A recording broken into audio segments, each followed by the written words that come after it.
conservative, Christian, mother, wife, Air Force veteran. gun rights advocate. This is Stacy on the Right. Here's your host, Stacy Washington.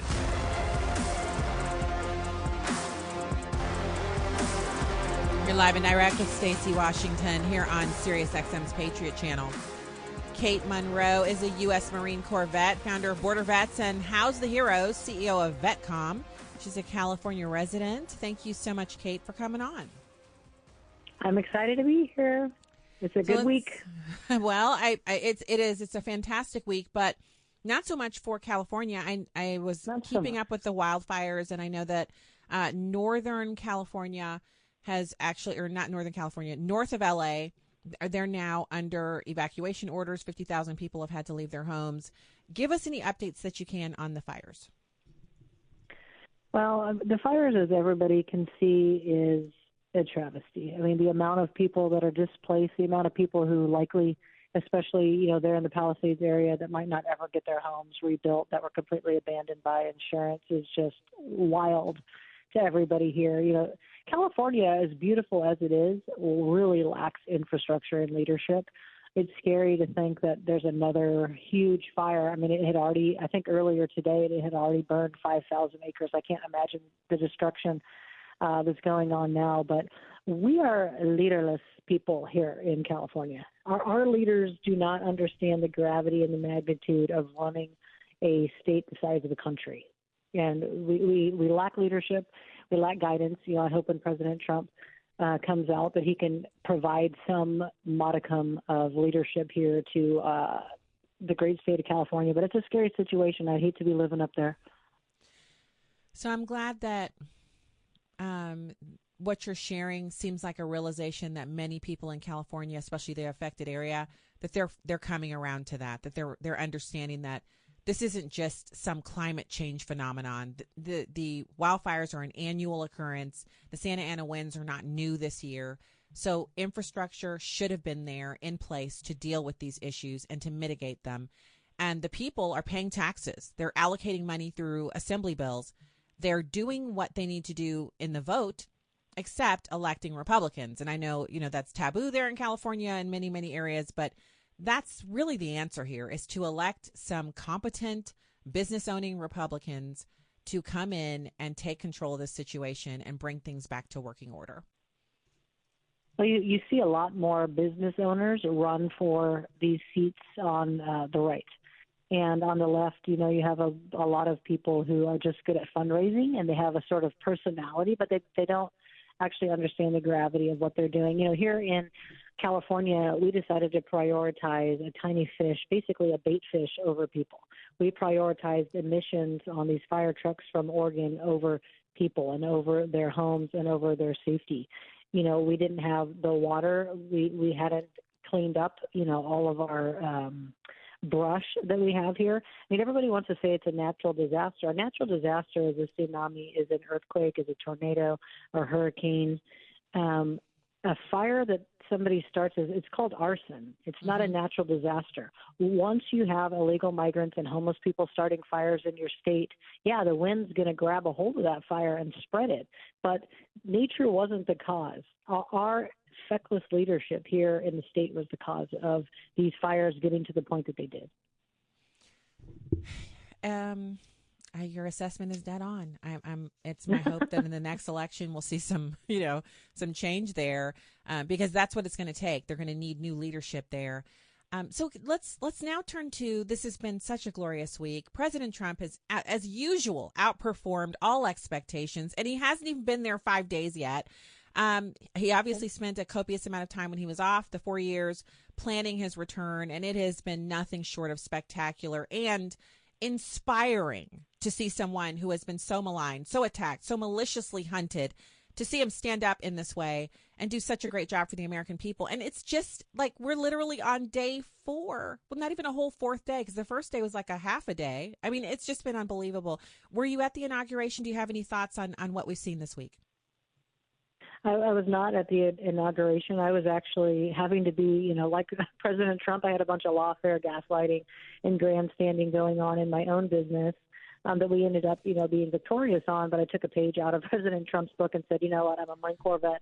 I can stand in the gap for veterans, and I'm not going to give up. But I can tell you, the veteran community that I serve, they are excited about what's to come for veterans, for active duty, for patriotism, for peace around the world. I mean, it's just such a great time to be alive. You and I talked last time, and I think I was saying I missed the Reagan era. I was an 80s kid. This almost feels like that, right? The stuff that's coming out with the eagles flying and the planes and I mean, it's just so. I cried the other day watching a video like this with my son. I said, "We're back, buddy. We're back," and I'm just thrilled. It is nice.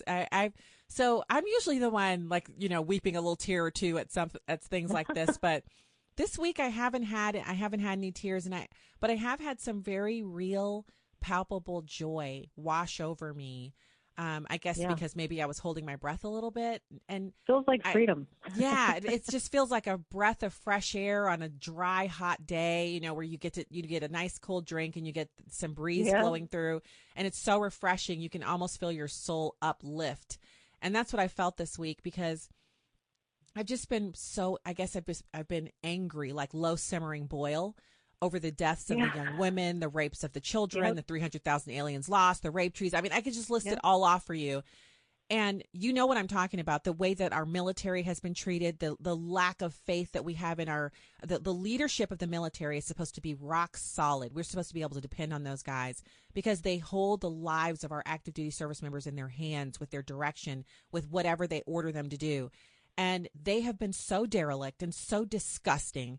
And it's made me angry. And the anger has just been right there. And this week I felt joy that overcame all of that. Like there wasn't even a little bit of it left over. It was just a joy at watching Melania Trump strike everybody down with a hat that was also a halo, that was also a mob hat. No, she looked like a game oh my gosh, it was unbelievable. It was almost like Princess Di was standing there. Yes, it was so good. She harkened back to Princess Di, but then all the way forward to Modern Woman. There's so many ways you can describe her outfits over this week. And she wasn't the only one. Usha Vance was like a princess and also VP. Was just, even Barron. Barron Trump, I need to know what he said to Biden on the stage. I need to know what salty thing he said. I don't know, but it was so great. All the joy out of that man's face. It was so great. I loved the fact that the whole family, they were all present. They were sharing in the moment. Everyone seemed so proud. Even that horrible church service at the National Cathedral, which was supposed to be a wonderful moment of togetherness and prayer. Even their reactions to that woman attempting to dress our president down. Melania told President Trump to be nice, and then she gave the most vicious the teensiest little head shake of disapproval, and she laughed at something he said. And I thought, just the two of them together having that exchange, I was like, well, I mean, if this lady's going to act a fool, at least we get to watch President Trump and Melania kind of, derisively dismiss her. It's like we've been through all this, and you think this is going to be the thing that gets us upset, really? Right. Like, oh, okay. They're Teflon at this point. But it's been so great. I think, so you were talking about your work with veterans, and it's been so important for organizations like yours to stand in the gap as the Biden administration has kind of stripped our military down and prevented veterans from accessing the help and services that they've needed. And you have been there. But now that President Trump is back, the partnership continues. Tell us about VetCom. For people who maybe they missed your appearance last time here on the show, tell them about VetCom and what you do. VetCom is a veteran's fastest path to getting paid their disability compensation. A lot of veterans, they don't know that they're owed up to $4,000 a month. And we're talking forever tax-free. It is a game changer. It can revolutionize people's lives. It breaks, generational curses of poverty, helps people buy homes, creates generational wealth. And what we do, typically in less than 120 days, we can successfully make a claim and get a veteran paid. We take all the hassle from them. We bear the weight of all the anxiety that comes with it. We prepare them for every exam. We ensure their victory. We give them a money-back guarantee. I really feel like we are the premier service that gets this done for veterans. We're also the least expensive because a lot of people say, well, I'm just going to do it for free. Okay, well, you could have done it for free for 20 years, and you didn't. Sometimes it's like going to the gym. Sometimes you need a trainer to hold yourself accountable to the task. And we are that. I mean, I think that the work we do here, we get about 20 to 30 suicide calls a day that we feel that nobody would talk to if we weren't standing in the gap. We go to D.C. to lobby. We are always trying to do things to make veterans' lives easier. So I think that is such good work, and we are so glad that you're willing to do it. And I look forward to the partnerships that you're going to be able to create with President Trump now that he's back in office, and he has such a great focus on veterans and our military. And so I wanted to get an update from you on Pete Hegseth. They tried another attack against him. They tried to Kavanaugh him earlier this week with, former family members say he and ... But it turns out he's already been voted out of committee. It looks like his vote will be held this weekend, and it looks probable that he'll be confirmed. What are your expectations from Mr. Hegseth when he takes over the warfighter? Well, I don't know if you served as an enlisted person or as an officer, but I was enlisted in the Marine Corps. Enlisted, right? So yeah. An enlisted person has a wholly different experience in the military.